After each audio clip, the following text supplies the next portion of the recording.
आज का जो हमारा लेक्चर है वो है cDNA सिंथेसिस। इसको कम्प्लीमेंट्री डीएनए भी कहते हैं। आज के लेक्चर में ये सारे फॉलोइंग टॉपिक जो है कवर अप किए गए हैं। तो स्टार्ट करते हैं। सबसे पहले हम देखते हैं cDNA होता क्या है। ठीक है, जो टर्म cDNA ये जेनेटिक इंजीनियरिंग में इसका जो मीनिंग होता है वो होता है कम्प्लीमेंट्री डीएनए। इस cDNA का फॉर्मेशन कैसे होता है, देखो mRNA से cDNA बनता है with the help of reverse transcriptase. Reverse transcriptase mRNA को एज अ टेम्पलेट यूज़ करता है और cDNA बनाता है। इसके बाद अब हम देखते हैं इसके स्टेप क्या होते हैं, कैसे हम cDNA की सिंथेसिस कर सकते हैं।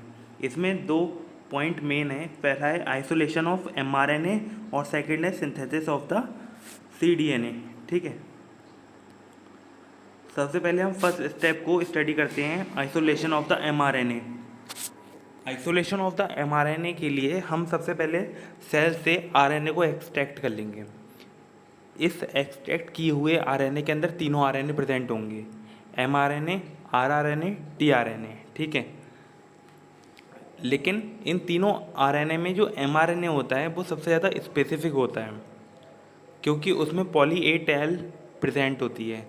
ठीक, इस पॉली ए टेल की हेल्प से ही हम mRNA को आइसोलेट करेंगे।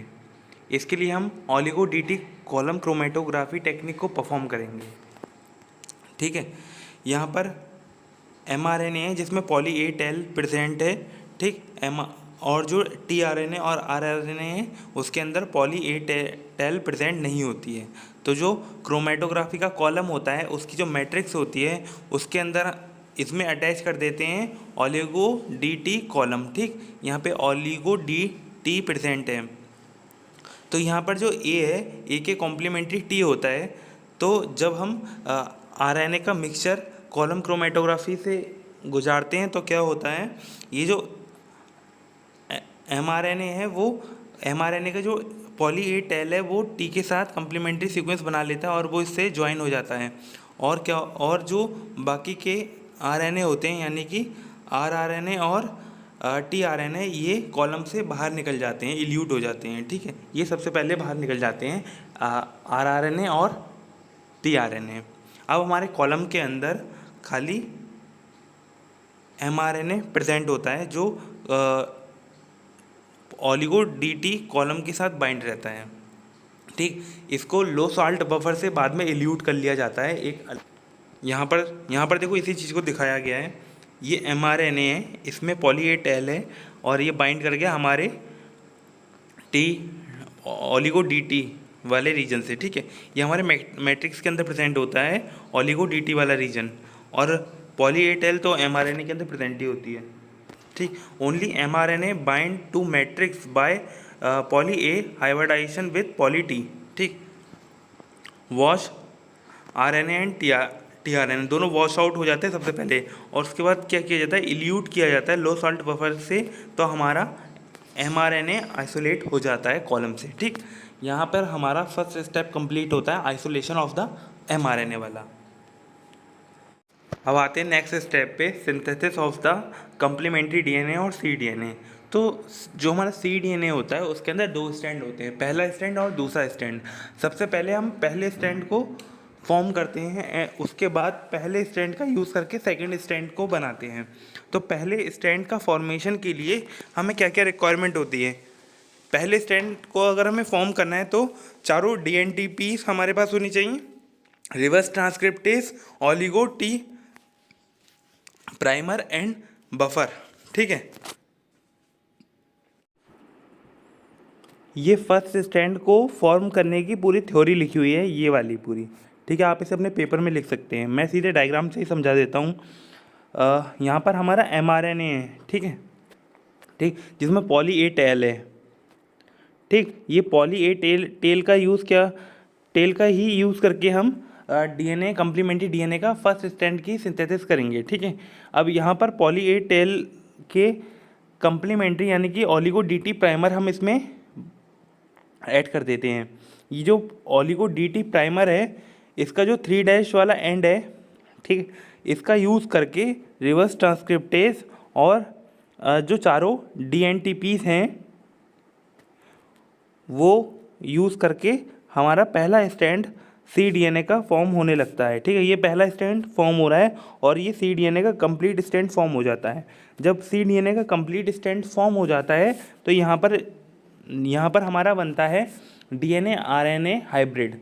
ये जो सबसे नीचे दे रखा है वो DNA RNA हाइब्रिड है, क्योंकि इसमें जो सबसे नीचे दे रखा है वो मतलब जो सबसे नीचे दे रखा है वो ये वाला सबसे नीचे वाला ये ए वाला ये क्या है, mRNA है। और जो ये ऊपर वाला है ये वाला जिस पे मैंने लाइन कर दिया ये वाला है, ये हमारा cDNA का फर्स्ट स्टैंड है। ठीक है, तो ये दोनों फॉर्म हो गए हैं। जब ये दोनों फॉर्म हो गए तो RNA और कम्प्लीमेंट्री DNA का हाइब्रिड बन जाता है। इसके बाद हमारा सेकंड स्टेप आता है जिसमें हम सेकंड स्टैंड की सिंथेसिस करेंगे और RNA और DNA का ये जो हाइब्रिड बना है इससे हम cDNA का फर्स्ट स्टैंड को अलग कर लेंगे। जब हमारा cDNA का पहला स्टैंड अलग हो जाएगा उस फर्स्ट स्टैंड का यूज़ करके हम सेकंड स्टैंड की फॉर्मेशन करते हैं cDNA की। अब देखते हैं सेकंड स्टैंड की सिंथेसिस। सेकंड स्टैंड मतलब cDNA का जो सेकंड स्टैंड है उसके फॉर्मेशन के लिए बहुत सारे मेथड हैं। यहाँ पर हम कुछ मेथड को डिस्कस करेंगे जो बहुत ज़्यादा इंपॉर्टेंट हैं। ठीक है, पहला मेथड है double standard cDNA synthesis with the help of self priming method. इसमें क्या होगा, सेल्फ प्राइमिंग होगा। मतलब जो देखो यहाँ पर क्या था, mRNA था, ओलिगो DT का प्राइमर यहाँ पर आकर ज्वाइन हुआ और उसने न्यू स्टैंड cDNA का सिंथेसिस करना स्टार्ट कर दिया। ठीक है, ये 5' to 3' है mRNA का स्टैंड। ठीक है, ये देखो 5' to 3' mRNA का स्टैंड है और जो हम cDNA बन रहा है उसकी डायरेक्शन कौन सी होगी, यहाँ पर 5' होगा, यहाँ पर 3' होगा। तो जो हमारा रिवर्स ट्रांसक्रिप्टेज है वो यहाँ पर एक कम्प्लीमेंट्री टेल बना देता है। ठीक है, इसने कम्प्लीमेंट्री टेल बना दी यहाँ पर। ठीक है, इस टेल की हेल्प से ही हम second stand of the complementary DNA का फॉर्मेशन करेंगे। ठीक है, अब इस mRNA और cDNA के हाइब्रिड को अलग करना है। अलग करने के लिए इसको RNase एंजाइम से ट्रीट करते हैं। जैसे ही RNase एंजाइम से ट्रीट करते हैं तो हमारा क्या होता है, कम्प्लीमेंट्री cDNA अलग हो जाता है।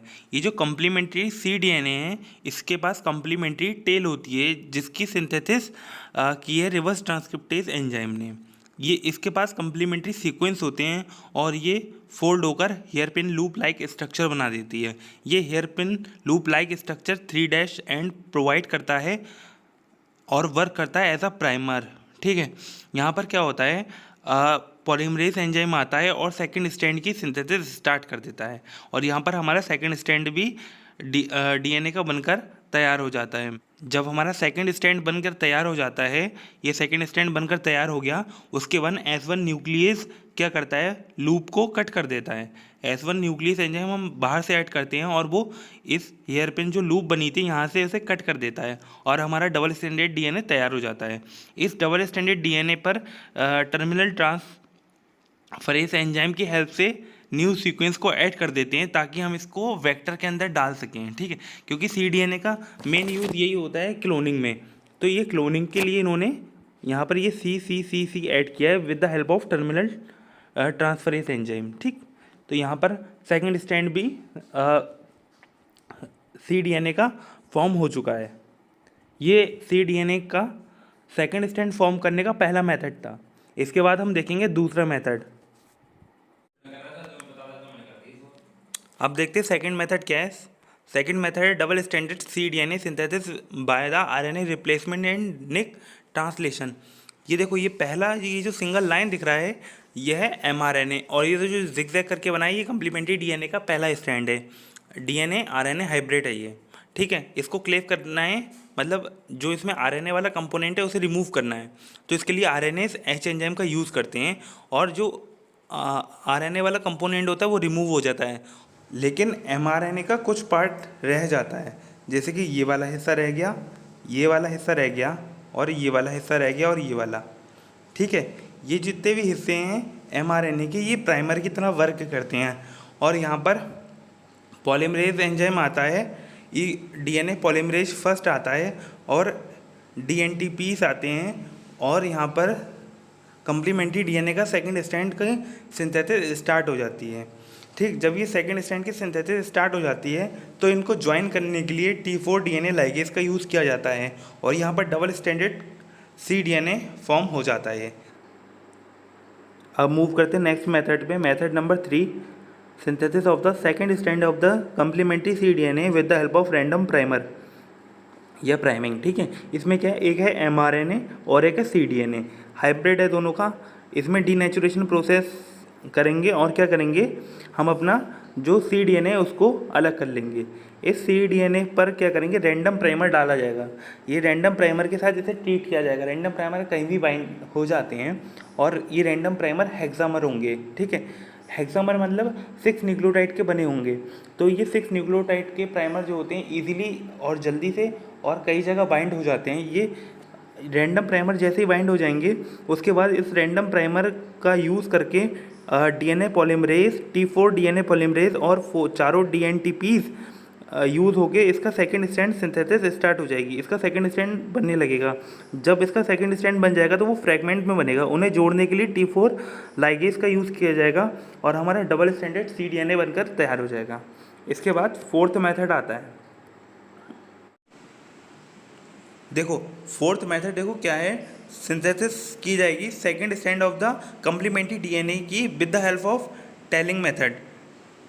इस टेलिंग मेथड में भी क्या किया जाएगा, देखो पहले mRNA था, ठीक, रिवर्स ट्रांसक्रिप्टेज और DNTPs और बफर की यूज़ करके हमने mRNA और cDNA का हाइब्रिड बना दिया। ठीक है, अब क्या हुआ, जैसे ये हाइब्रिड बना, यहाँ पर हाइब्रिड बन गया, अब क्या किया, इसको ट्रीट किया टर्मिनल ट्रांसफरेज एंजाइम के।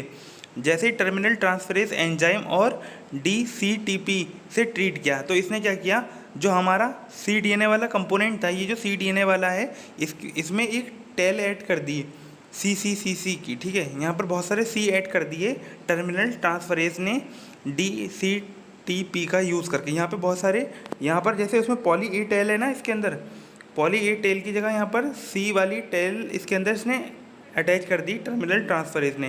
टर्मिनल ट्रांसफरेज का काम यही होता है, एक टेल को ऐड करना है, तो इसने एक टेल बना दी यहाँ पर CC की। ठीक है, अब क्या किया जाएगा, नेक्स्ट स्टेप में प्यूरिफाई किया जाएगा और हाइड्रोलाइज किया जाएगा RNA को। जब RNA हाइड्रोलाइज हो जाएगा, mRNA है यहाँ पे जो हाइड्रोलाइज हो जाएगा, तो क्या बचेगा हमारा cDNA का पहला स्ट्रैंड जिसके पास है CCC की टेल एक को यहाँ पर। ठीक है, अब इसीलिए इस CC की जगह CC से जो कम्प्लीमेंट्री सीक्वेंस बनाता है वो होता है G, तो यहाँ पर पॉली G प्राइमर का यूज़ किया जाएगा और add oligo DG primer, oligo DG primer यहाँ पर अटैच कर दिया जाएगा।